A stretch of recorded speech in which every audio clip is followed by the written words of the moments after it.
আবু সাইদ এবং তার সঙ্গীরা যারা জীবন দিয়ে আমাদেরকে রেডি করে গিয়েছেন, আমাদের ঘাড়ে তারা যে দায়িত্বের বোঝা রেখে গিয়েছেন, যে আমানতের বোঝা রেখে গিয়েছেন, তাদের মতো আমরা জীবন দিয়ে তাদের সেই আমানত রক্ষা করার জন্য আমরা লড়ে যাব ইনশাআল্লাহ।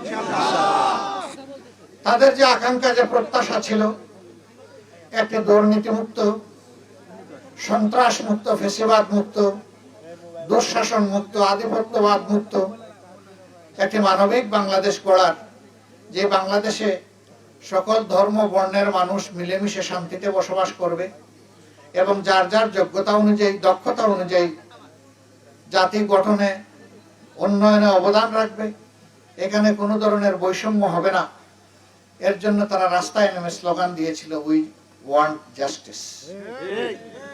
আমরা চাই ন্যায় বিচার। আমরা সেই ন্যায় বিচার প্রতিষ্ঠায় প্রতিজ্ঞাবদ্ধ। আল্লাহ আমাদের এই কমিটমেন্ট পূরণ করার তৌফিক দান করুন। আমরা তাদের স্বপ্ন বাস্তবায়নে কাজ করে যাব ইনশাআল্লাহ। আমাদের নিজস্ব কোনো এজেন্ডা নাই। আপনারা দেখেছেন 5 আগস্টের পর থেকে 24 সালের এ পর্যন্ত আমরা কোনো চাঁদাবাজি করি নাই, আমরা কোনো দখলদারি করি নাই, আমরা কোনো দুর্নীতি করি নাই, আমরা মামলা দিয়ে মানুষকে হয়রানি করি নাই, আমরা কারো উপর ব্যক্তিগতভাবে প্রতিশোধ নেই নাই।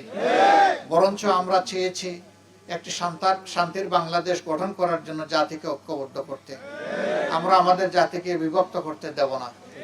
এই বিভক্তির অবসান ঘটানোর জন্যই আমরা 10টি দল একত্রিত হয়েছি, 10 মিলে আপনাদের সামনে এসেছি। আমরা বাংলাদেশের 300 আসনে পারস্পরিক সমঝোতার ভিত্তিতে বিভিন্ন দল থেকে আমরা প্রার্থী দিয়েছি। এখানে আমার সাথে কিছু প্রার্থী আছেন। বিশেষ করে এই আসনে 10 দলের পক্ষ থেকে যাকে দেওয়া হয়েছে, একজন মুফাসসিরে কুরআন, বিশিষ্ট আলেমে দ্বীন, সারা বাংলাদেশের মানুষ যাকে মহব্বত করে, যাকে চিনে, সেই রকম একটা কণ্ঠ, একটা ব্যক্তিত্ব আপনাদেরই এক সন্তান আপনাদের কাছে আমরা দিয়েছি। আমরা আশা করি আপনারা তার পাশে থাকবেন। তার পাশে থাকার মানে বাংলাদেশের পাশে থাকা, তার পাশে মানে যুবকদের প্রত্যাশার পাশে থাকা, তার পাশে থাকা মানে মা বোনদের নিরাপদ একটা বাংলাদেশের একটা ঠিকানার পাশে থাকা।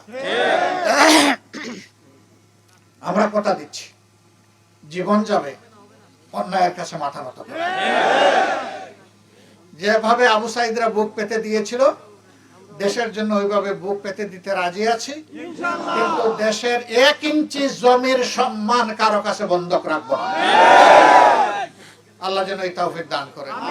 আমরা এগিয়ে যাব, সবাই মিলে এগিয়ে যাব ইনশাআল্লাহ। সাংবাদিক বন্ধুরা আমাদের পাশে থাকবেন, সহযোগিতা করবেন। আজকে এতটুকুই। আল্লাহ তাআলা এই এলাকার উপর শান্তি এবং রহমত বর্ষণ করুন।